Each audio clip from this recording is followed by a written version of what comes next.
Buongiorno tutti. Hello everyone. Good morning. As you can't fail to have noticed, we brought it forward half an hour so that you can, if you need to, want to get away for, I believe there's some winter sports going on, but there's one particular event I think people want to see. We will today be talking about sport and sport innovation. As ever, any other questions also welcome. You can ask whatever you want to, as ever, but we'll start with that. Just to give you a quick update of things that are going on. So there are 9 disciplines, sports disciplines going on today, 8 medals. I'm told the weather in Cortina is glorious, so that's good. A couple of quick broadcasting digital figures. So the opening ceremony on Rai attracted one of the largest audiences on Italian television in recent years, an average of 9.27 million viewers. And just to give you, from our side digitally, Olympic social media handles 5.3 billion engagements, which is quite something. That's engagements as well. So without further ado, let me introduce the podium to you. Pierre Duchey, IOC Sports Director. Pierre, thank you for coming. And Anna Riccardi, Milano-Cortina 2026 Sports Director. And of course, my partner in crime, Luca, Casassa. I've been told to tell you at the beginning of the press conference that there is translation, so you're all ready for it with your translating machines, and we're not all scrabbling, me too, when it comes to it. 8 languages available, so it should cover, I think, most people. And we will also hopefully have some questions remotely if there are any. So let's get on. Let's start with quick little presentation on innovations in the sports program first from Pierre. Pierre. Yes. Oh. I actually need to push. Yeah. See. Too much innovation already. Good morning, everybody. I love that we have rescheduled this press conference to make sure you can enjoy sport, because this is very much what our focus should be.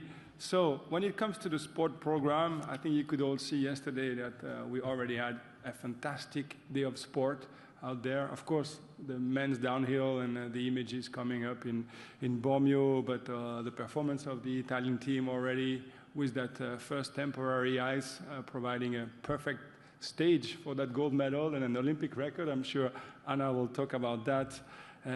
We also saw some fantastic hockey women's game, as we have today also the NHL arriving in town, landing as we speak. So the preparations are getting to their maximum. But yeah, the games on the women's side were really impressive yesterday. And in general, if we talk about women and innovation in the program, you can see on the slide behind me that there has been a lot of progress in that direction. We are now at 47% quota of athletes for female in the program.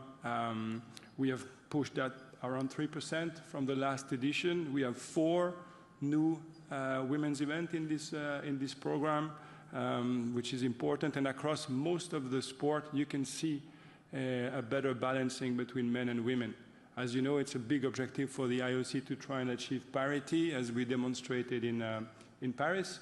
So we continue to work in the lead up to 2030 to understand how we can further improve that balance.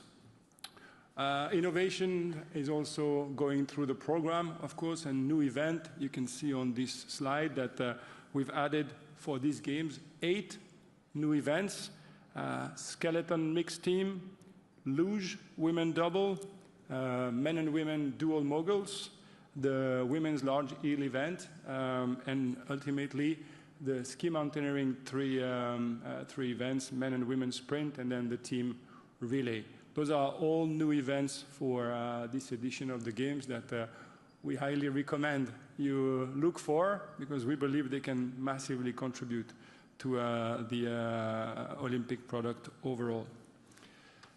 Ski mountaineering, new sport. It's the first new sport we add to the program in 25 years, so something extremely exciting for everyone. A very strong sport in this country, a very strong sport in this part of the world, but also a very quickly developing sport across the world. So we're very excited to be able to see it live in Bormio following the alpine skiing competitions, also a sport that fits perfectly into the overall program. In terms of innovation, I know you will have a session with Yanis that will take you through all of the improvements and new setup from OBS, but just to refer to some of the images that some of you would have seen yesterday, some of the drone shots from luge, from alpine skiing, or from slopestyle. I mean, I don't know if you feel the same, but looking at the screen in the downhill, I almost feel motion sickness. That's how much we are able to project ourselves thanks to this new way of broadcasting the sports into the action. So fantastic for us. And yeah, I don't want to be too long, just as I mentioned, to also mention after 12 years, the return of the NHL players is a big step. We always ambition at the Olympic Games to have best on best competitions, and this is what we're going to get here. The athletes are extremely excited, so are we. So we look forward to that first game as well. Now, without further ado, Anna, I'll turn over to you to talk a little bit about the details of the competition and the setup here. Grazie Pierre. Sono molto orgogliosa di essere qui oggi con voi per parlarvi dello sport e dello sport ai game, ai nostri giochi olimpici. La più grande innovazione, credo, è stata il nostro progetto in generale, perché è la prima volta che abbiamo messo tutta l'enfasi e il possibile focus nell'avere gli atleti al centro del sistema e offrire loro i giochi nei luoghi che conoscono profondamente gli sport invernali. Questa è stata l'origine del nostro progetto, un'origine molto semplice ma molto vincente. Come ben sapete, questo significa una difficoltà organizzativa enorme, perché gli giochi si svolgono su 22 km quadrati, coinvolgono 2 regioni, 2 province autonome, 2 città, ma la complessità organizzativa è stata nulla in confronto ad offrire un'opportunità incredibile agli atleti di vivere i Giochi Olimpici nei luoghi più iconici che l'Italia poteva offrire dal punto di vista dell'organizzazione e della specializzazione nello sport. Quindi siamo partiti da ciò che già esisteva, non abbiamo portato i giochi in montagna, sono state le montagne a portare la loro esperienza ai giochi. Ci siamo focalizzati fortissimamente nel lavorare insieme alla expertise locale che potevamo sfruttare, e così facendo abbiamo sposato in pieno l'approccio di Agenda 2020 e 2020+5 del CIO, utilizzando più o meno l'85% di venue già esistente e rendendole quanto più possibile sostenibili, ma anche modernizzandole in funzione dei giochi per renderle capaci di ospitare un evento di questa portata. Uno degli esempi è sicuramente Anterselva. Anton Anterselva è una delle eccellenze del biathlon, hanno organizzato campionati del mondo, tantissime coppe del mondo, ogni anno ospitano 20-30.000 persone, quindi portare il biathlon lì è stata una scelta vincente per gli atleti che conoscono questa venue e se ne fidano al 100%. Certo, avete visto tutti ieri la bellezza di Bormio, ci sono state immagini in televisione che ci hanno fatto vedere lo spettacolo di quella che è l'esempio della modernizzazione che abbiamo potuto fare grazie ai Giochi Olimpici, rendendo il percorso di Bormio molto più spettacolare e avendo Franzoni che in zona mista all'arrivo già declamava la bellezza della pista e la bellezza del percorso e di tutta la finish area. Ugualmente siamo andati per Milano nel ghiaccio. È stato tutto fatto, la maggior parte di quello che sono gli ice rinks di Milano sono strutture temporanee, e lì abbiamo avuto la meraviglia di iniziare col botto ieri con i 3.000 metri e un record olimpico, a dimostrazione che le innovazioni e lo sviluppo permettono anche un concept diverso dei Giochi Olimpici e permettono di portare gli sport del ghiaccio veramente nella città, mantenendo un concetto di sostenibilità e di legacy molto importante. Mi vorrei un attimo adesso soffermare su quella che è la in-venue presentation. Anche lì il nostro approccio è stato sempre centrato sull'atleta, infatti nulla all'interno delle venue deve distrarre dallo sport stesso, e quindi ci siamo focalizzati sulla performance per integrare la sport presentation a quello che è la vita dell'atleta quando arriva in venue, dare loro flussi chiari e prevedibili verso le sedi di gara, lavorare in tempi affidabili, avere spazi di warm-up e call room e mix zone privilegiati che abbiamo costruito insieme alle federazioni internazionali, e soprattutto gestire attentamente suono, luci e annunci per non interferire nella concentrazione nella routine pre-gara degli atleti. Per gli spettatori invece abbiamo fatto tutto quello che è possibile per integrare tutto quello che è speaker, grafiche, maxi schermi, tecnologie di proiezione, e poi abbiamo lavorato molto con la televisione per poter avere un fan engagement che consistisse un'integrazione per quella che è l'esperienza in venue e quella che è l'esperienza dei telespettatori. Il nostro obiettivo è sempre stato che ogni venue fosse diversa, ma riflettesse il proprio sport e il territorio che le ospita, restando sempre riconoscibile, coerente e soprattutto centrata sull'atleta e sulla competizione. Questo è stato il leitmotiv che ha guidato sport nell'organizzare i Giochi Olimpici di Milano-Cortina, e per fare questo abbiamo ascoltato gli atleti e le federazioni internazionali, e sono molto grata sia alla Commissione Atleti di Milano-Cortina che alle federazioni internazionali con cui abbiamo lavorato mano nella mano per la costruzione delle venue, per validare tutti i layout di gare e di servizi, per definire gli standard tecnici e operativi per lo svolgimento delle competizioni. La Commissione Atleta poi è stata fondamentale nell'approccio dell'esperienza dell'atleta ai giochi e per trasformare quello che era il nostro progetto nella realtà dell'esperienza che gli atleti vivono in questi giorni a Milano e in tutte le sedi di gara di Milano-Cortina 2026, sia dal punto di vista della performance sportiva ma anche di quelli che sono i servizi e i giochi. Infatti per noi ogni decisione operativa doveva partire dall'impatto che aveva sull'atleta, e per fare questo il principio guida è che se una cosa non funziona per gli atleti non funziona per i giochi. Infine vorrei dire due parole su quella che è la complessità operativa dei giochi diffusi e sulla sua organizzazione. La funzione sport è una delle più grandi in termini di persone coinvolte, soprattutto durante il periodo dei giochi. Ogni giorno nelle venue, fra tutte le venue, saranno operative circa 5.000 persone, che sono composte da professionisti della funzione dello sport, ufficiali tecnici specializzati, team dedicati alla sicurezza sportiva e all'integrità dell'atleta, e un numero elevato di volontari. I volontari sono essenziali. Senza i volontari non avremmo potuto sopportare al meglio le competizioni e garantire quella infrastruttura umana che rende possibile i giochi. E in definitiva tutto questo aveva un unico obiettivo chiaro: creare le migliori condizioni possibili affinché gli atleti possano esprimersi, competere e fare la storia. Quindi, in conclusione, Milano-Cortina significa grande sport, grandi luoghi, atleti al centro di ogni decisione.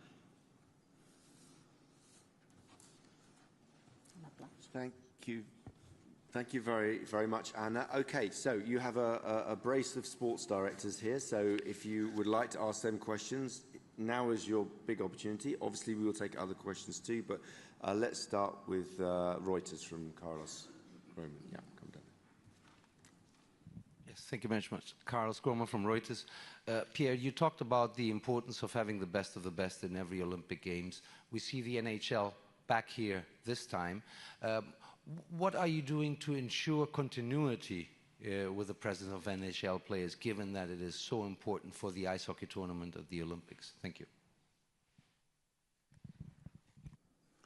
Yes, thank you. What we are doing, I think, is building a relationship with the International Federation, of course, and the NHL and the NHLPA that exemplifies all the benefits, and I think they are very visible when it comes to the players. I mean, they obviously have been outspoken in wanting to participate, but we believe that in addition to having the best players here, allowing them to be on the biggest stage, we can also generate more benefits to our respective organizations by working together. As you know, the agreement that we have signed for 2026 also already talks about 2030, so we really want to make this a relationship that spans over a longer period of time, because we feel that is the right thing to do that we, collaborate together to ensure the best athletes of the world are not deprived of a chance to be at every edition of the Games moving forward. French colleague there. Merci Marc. Bonjour, Bruno Fraioli de sportbusiness.club. Je vais poser ma question en français.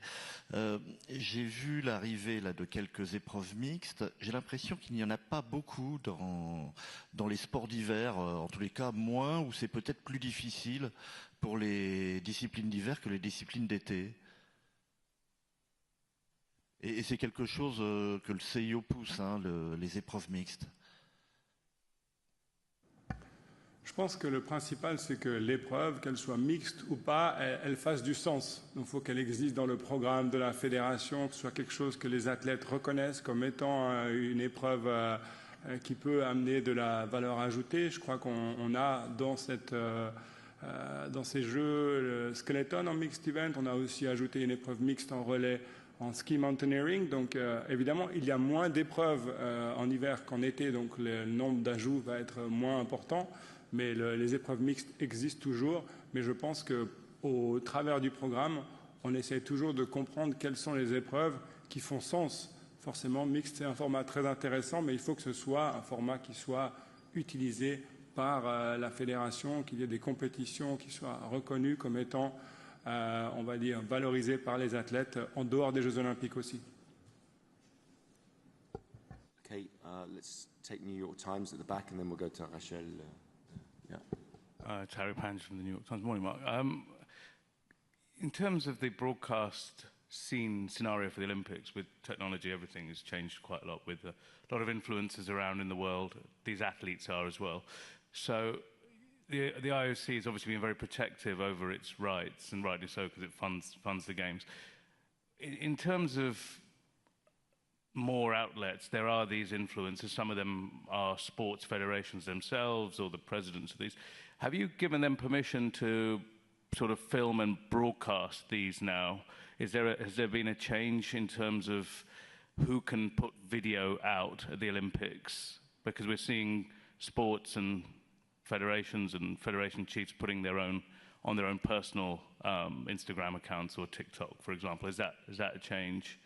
Yeah, that's my question. Thank you.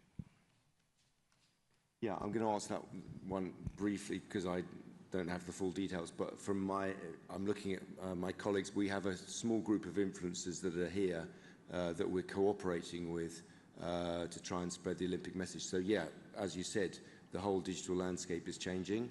Broadcast landscape is changing. We need to protect the rights of our media rights holders, but we also understand and working, by the way, with those media rights holders, with influencers who can also use some of that footage. And by the way, obviously athletes also have a limited carve out as well about what they can.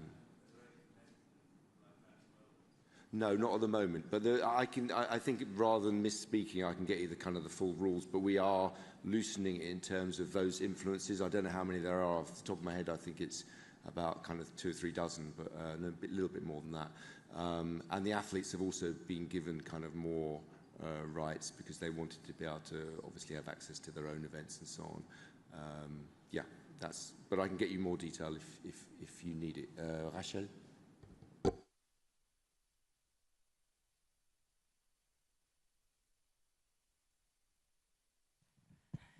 Thanks, Mark. Hello, everybody. I will ask my question in French, if you don't mind. I've got two. La première, c'est sur le combiné nordique pour Pierre. Est-ce que le combiné nordique joue, je ne veux pas dire sa survie, mais sa prolongation au jeu sur le fait qu'il intègre les femmes? Et une question pour le comité d'organisation et aussi pour le CIO. Est-ce que vous pouvez réagir à toutes les manifestations qui ne semblent pas s'arrêter contre les Jeux, aussi bien à Milan que dans d'autres villes du nord de l'Italie? Merci beaucoup. Merci. I'll respond in English, so it might be easier. So yes, as we've already communicated, we are looking very extensively into Nordic combined.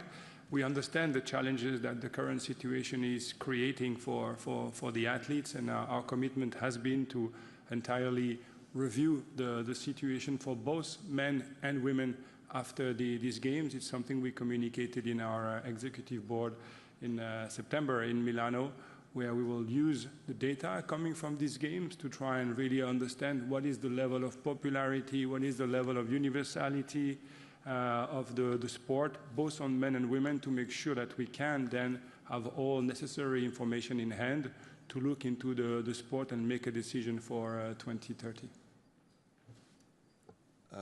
Luca, if you want to answer about protests. Intanto buongiorno a tutti, vi do il benvenuto da parte dell'area comunicazione del comitato organizzatore. Mi sembrava doveroso e utile salutarvi. Per quanto riguarda le proteste a cui hai fatto riferimento, noi riteniamo che esattamente come i valori del CIO, lo sport sia un ambito anche di dialogo, di confronto. Il tutto però deve sempre e comunque avvenire all'interno di un perimetro di rispetto, di confronto positivo. Tutto ciò che eccede questo periodo e finisce nella violenza o in manifestazioni che non rientrano nel comune dialogo non appartengono a questo mondo. Un ringraziamento va alle forze dell'ordine con cui c'è un dialogo continuo e perenne e a cui fa capo ovviamente la gestione di tutto il comparto di sicurezza. Yeah, and I don't have anything to add. I think we join ourselves with that comment too. Yeah, down here, Yoshida.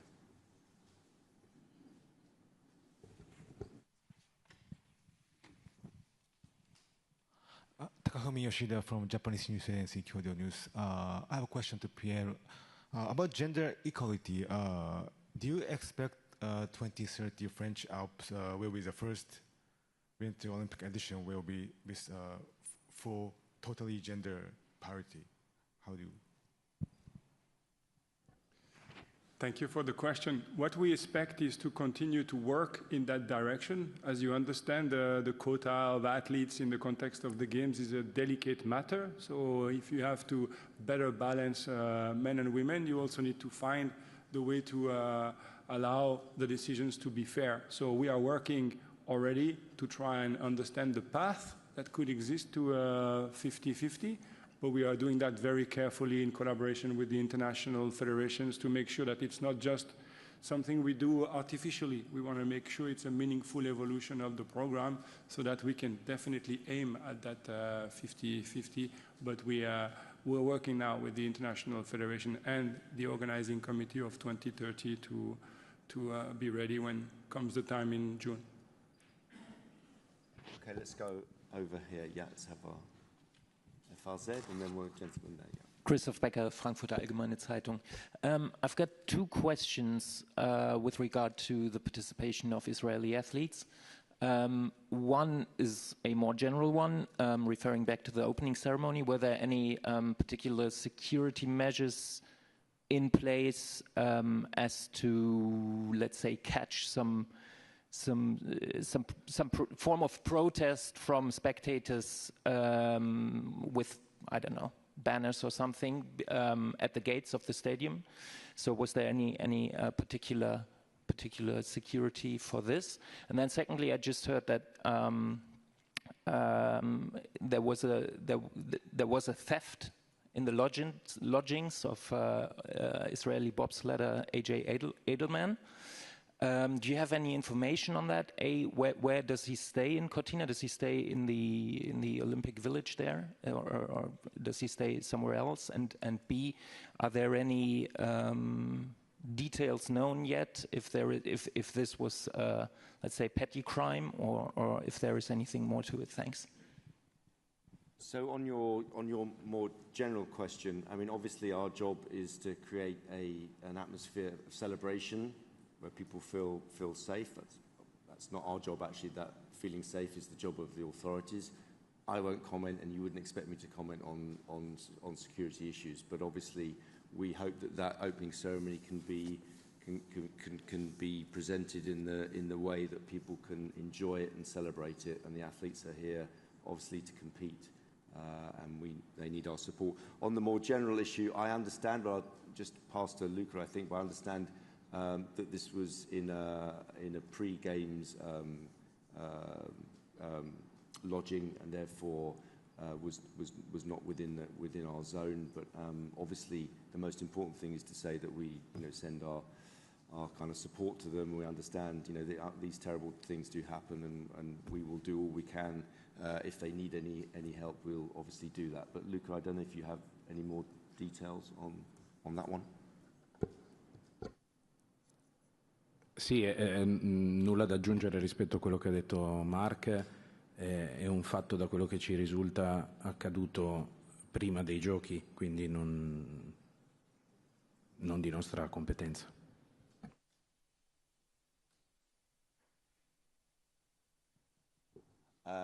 Yes, gentleman here. Yeah, and then we'll go to Graham, and I think we've got a question online. Good morning. I'm Oscar Garcia with The Athletic. There were a couple political displays at the figure skating venue last night.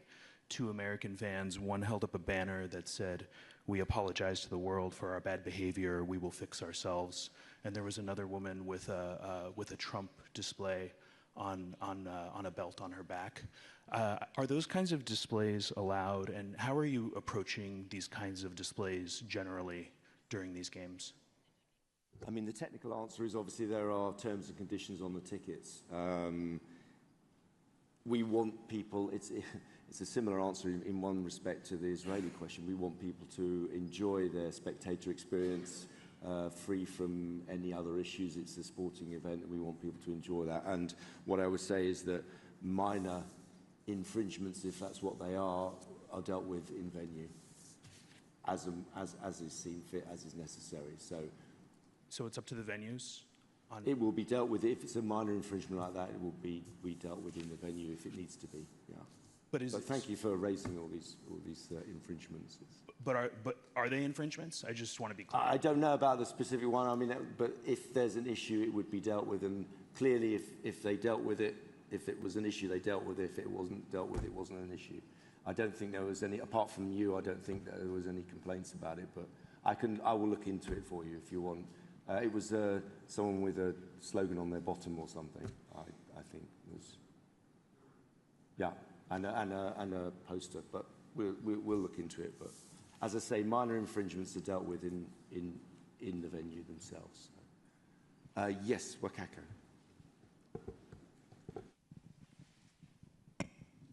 Thank you. Wakako Yuki from Yomiuri Shimbun. Two questions to Pierre.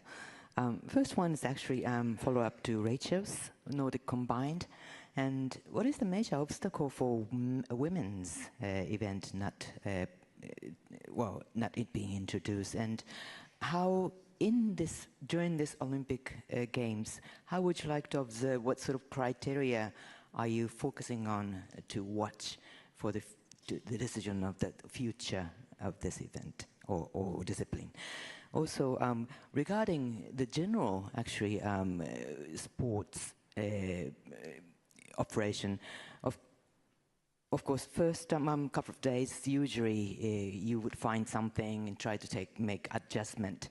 And this is not strictly under your control, but we hear, for instance, transportation delays.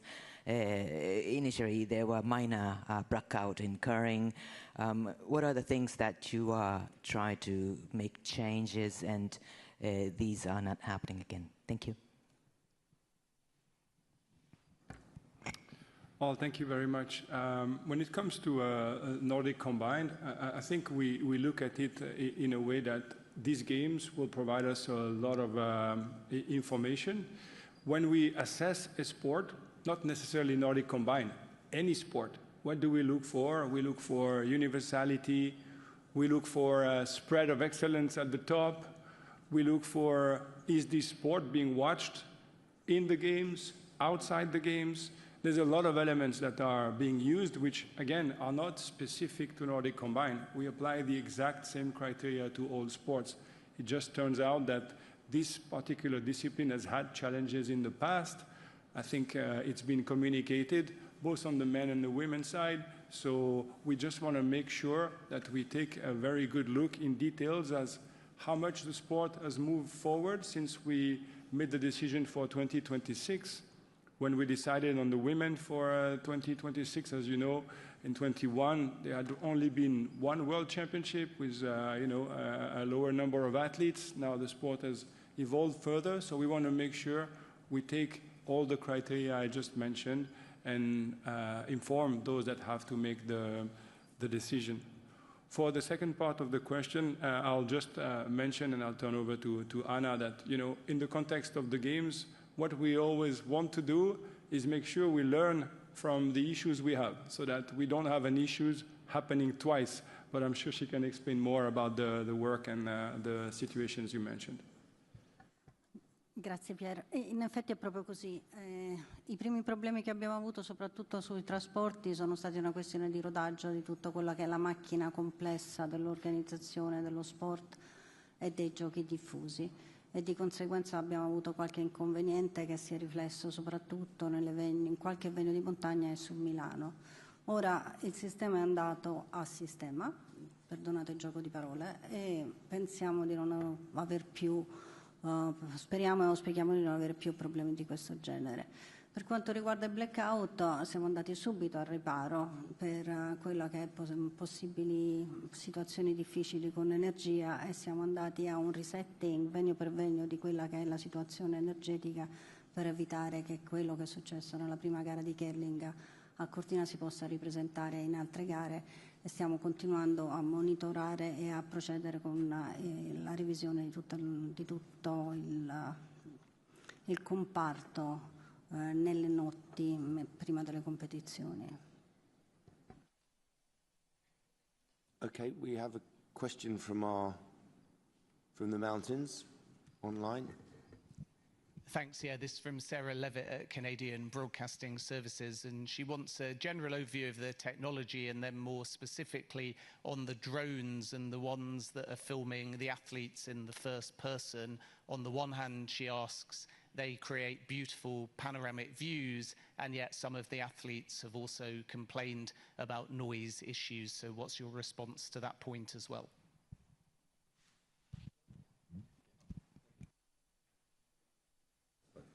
Yeah, I'm sure Anna will add, but I think we look at this as an evolution of the sport. I think the expectation of anyone today is to have this kind of experience when you consume a sporting event, even more so the Olympic Games, because as I mentioned at the start, we always strive to offer the best viewing experience, whether you're in the stadium or outside. So this is the expectation today.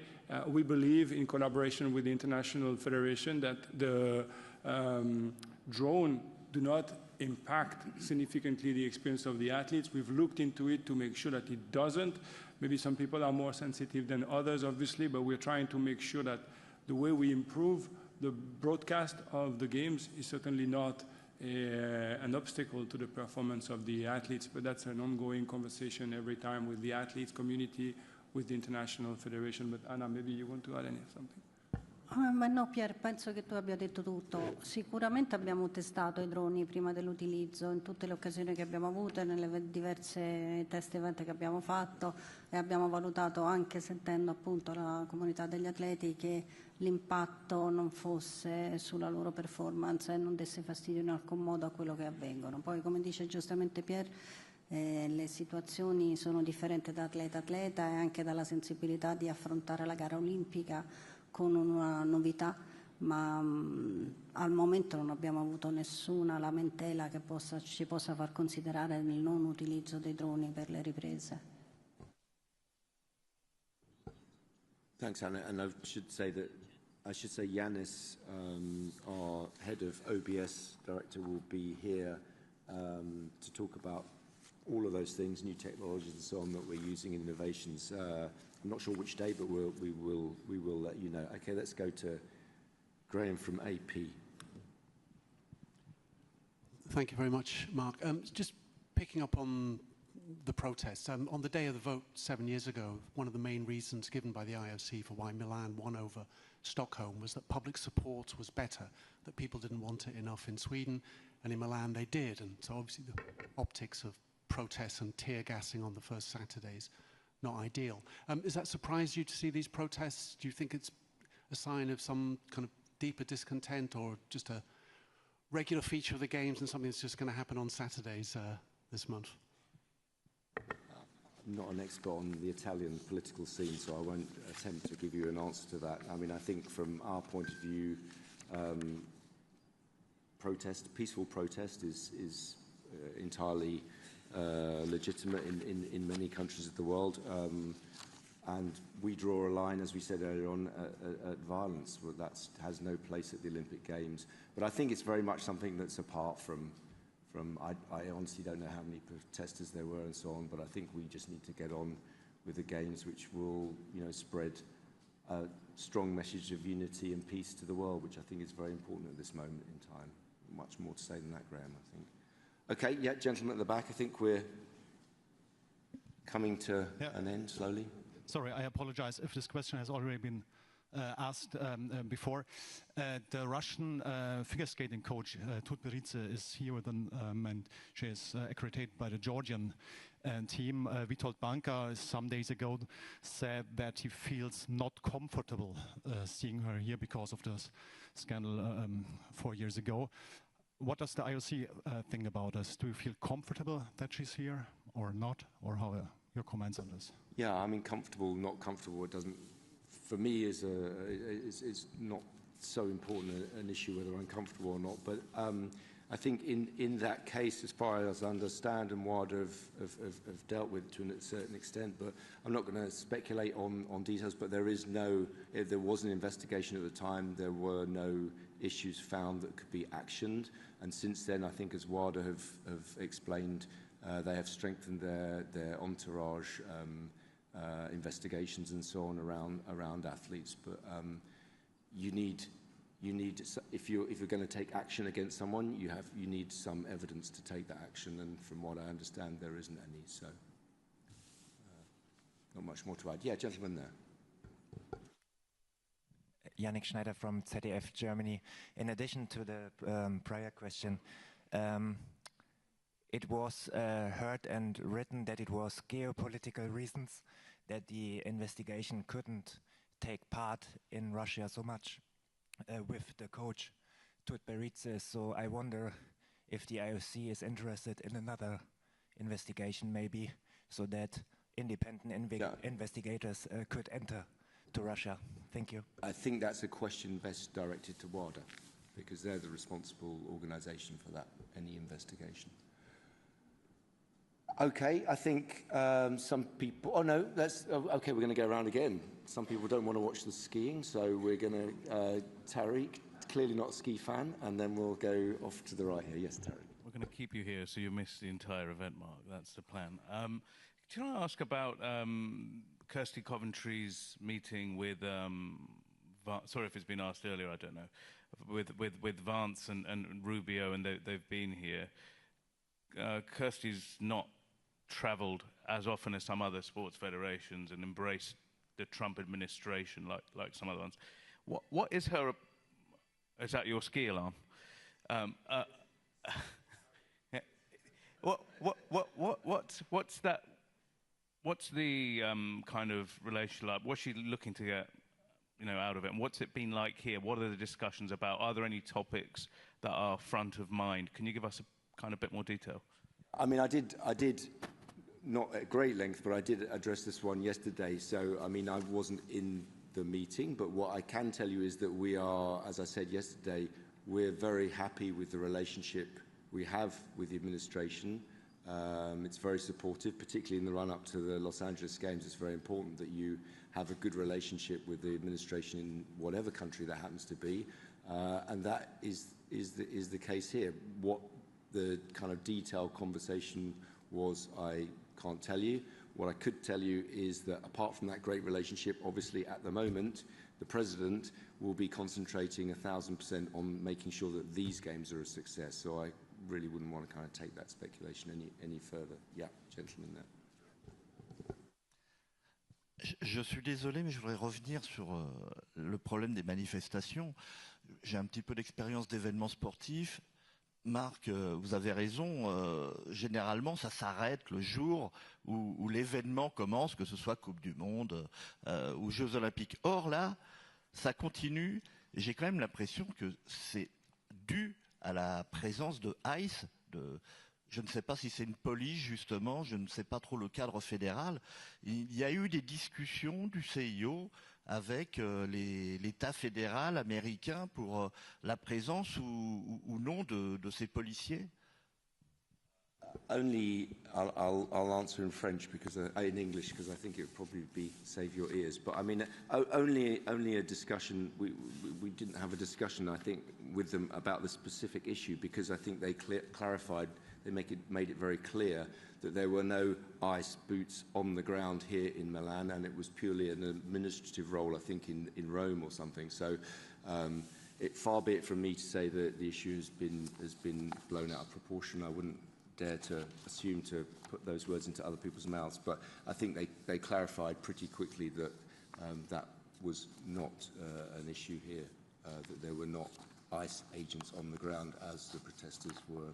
I think some of the protesters were suggesting. Okay, with apologies for the telephone call halfway through, I will see you, thank you very much to the panel, and I will see you all, not same time, 11 o'clock tomorrow, I think. Go downhill tomorrow. Yeah, unless